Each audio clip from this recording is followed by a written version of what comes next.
Hello and welcome to AFK Sidequest. I'm your host, Rob Fersland. Joining me today in the cold, blank void of space, we have Luke Chew and Ben Ward. So Ben, what have you brought for us today? Well, today I've brought... I can't see!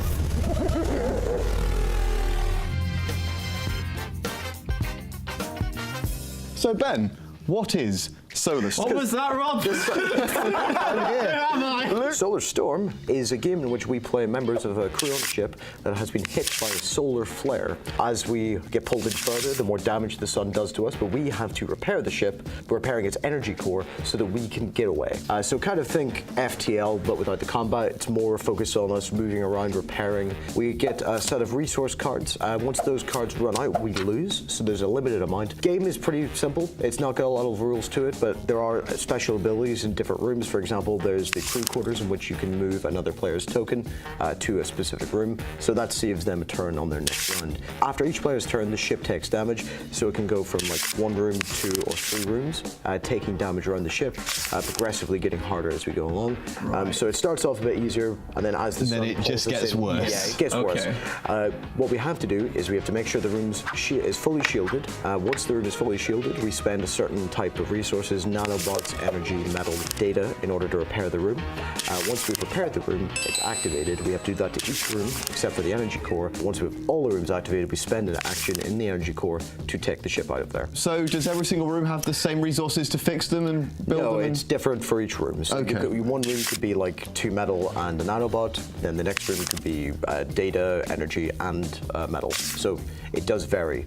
If we are repairing shields, we have to spend 1 turn each repairing each part of the shield.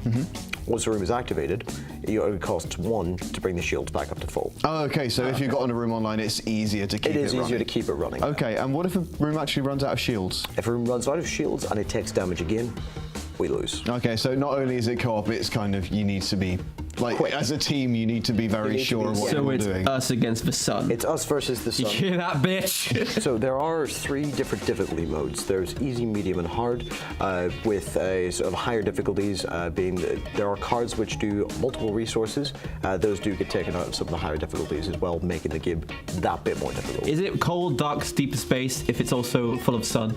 I mean, it'll be cold, then really, really warm, then dead, then I don't think it matters. And on that note, we're going to go away and play the game. Presuming I've not had a chunk taken out of my arm. We'll be right back to tell you exactly what we thought. Thank you for watching this pre-recorded message from the SS AFK.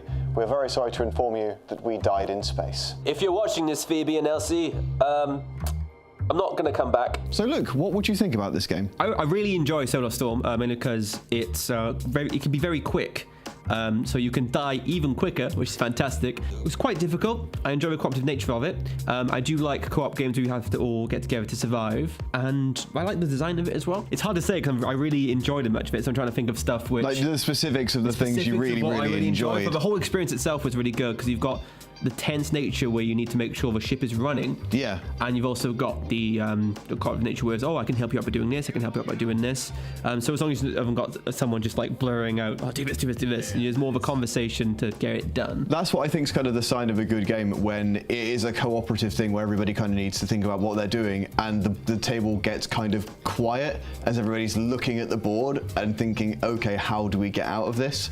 It's like we were all just really, really engrossed in it, and I always like it when a board game does that. It really felt like us against the game versus we came really damn close. We did. We got, like, I think we were like 2 turns, maybe 2 to 3 turns off. Played this 3 times now. I've lost all 3 times, and it's always been quite close towards the end. So you never feel like the game is too hard that you can't beat it, but it is just hard enough where when you get to the end, it's like, shit.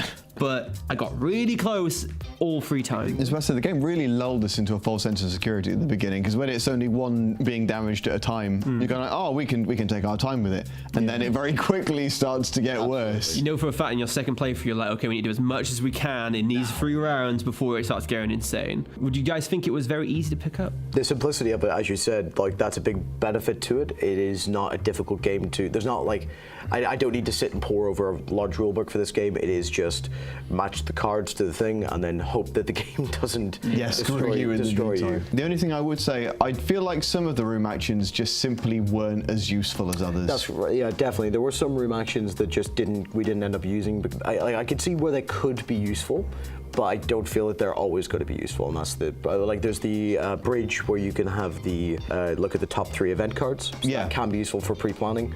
But at the same time, there's more pressing matters. Yeah, it's like one of those things where I could waste a turn to kind of set this up favorably, but at the moment we're kind of fucked because these rooms all need repairing. Absolutely. Yeah, so before you're doing your strategy part of it, you can't really think about it because you still need to repair this one room, otherwise we're all dead. There's a lot of different ways you can play it. We could have played it like that way, we can analyze the future a lot, or we could play it where we need to do immediate action. Even though we lost, I don't feel that we lost because the game was being unfair. Yeah. I feel like we lost due to bad luck. To bad luck, and maybe there were certainly times we could have planned stuff better, and that would have then won the game. But I felt like when we lost at the end, that was partially done. We had polarizing opinions. If there's anything you could change or add or remove or improve, what would you choose? Ooh, I feel like although this might add some extra complication onto the game, I would be interested to have a character class for the crew, something where it's a minor ability that can help buff or boon. That would be something I'd like to see. But as I say, it's good. It's really good as it is. And I'm not sure whether adding that might overcomplicate the game a little bit. I don't know. I want to see how, over the course of us playing it, our strategies differ. Because there's actually a card in there that says, if you win it, take a photo and send it to us. So they've really nailed it on there. This is going to be hard. Yeah, like that. It's like, well, we played easy, and I feel like easy mode kind of undersells how difficult the experience is, really. Yeah, this is a tough game. Yeah. So maybe have a super easy mode? Possibly, Yeah. Because I don't know how anyone who doesn't like losing under a certain age might go into Solar Storm. So play time of the game is 30 to 60 minutes. I think our playthrough took about, 40 minutes? Yeah, we were close to that. We were eating lunch at the same time, so it did slow us down a little Depends bit. on how much screaming there is in the meantime as well. Yeah, that's also true. 30 minutes to an hour max, and that's pretty decent. Like I said, it kept me engaged all the way time we were playing it. So. Oh, absolutely. I feel like you only get more engaged. Yeah, exactly. You start because we start off thinking, as you said, this feels easy, and then suddenly, oh my God, the ship is on fire.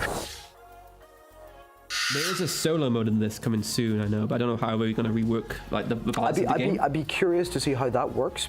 I'm assuming it's still going to have the same amount of pieces in the game. But if they're working on a specific solo mode, there's no reason that couldn't have been in the box. So I'll be curious to see what they actually do put forward. Okay, so if I wanted to buy Solar Storm, how much would it cost me? This game was sent to us by Aidan Lothar, which the designer of the game. Yeah. And when we've been talking to him, he said that it's going to be looking on Kickstarter about £19. He's also looking at doing a mat for the game to put all the bits and pieces on, which will be an additional £10, which I would actually, the mat sounds like a cool little thing to have. If it follows the rest of the design, then I'll be happy for that. We've got the actual artwork on the box and the work that's gone into the pieces in it. It's all pretty decent. I think 19 quid's a more than fair shout on the price for it. Yeah, it's something I could see coming back to play again, especially because I haven't beaten it yet. But then again, that's kind of the point, is that if it was too easy, I'd be like, yeah, okay, I can win that game. Yeah, but it's that I feel like it's balanced the right level of difficulty where I don't feel that the game is unfair.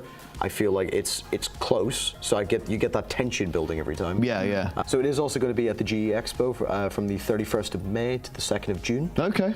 So if everyone is going and wants to check it out, I highly recommend it. It's a fun game, and it won't take you very long to play. So. That's Solar Storm by Aidan Lothar you're looking for. That's right.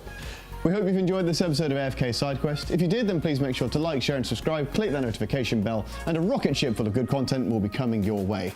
If you want to back Solar Storm on Kickstarter, then follow the link in the description, and I'll take you to the Kickstarter page and to their link for GE Expo if you want to go and see them. Hopefully we'll see you backing it just like we will be. And thank you again for watching. I've been Will Thursland. Goodbye.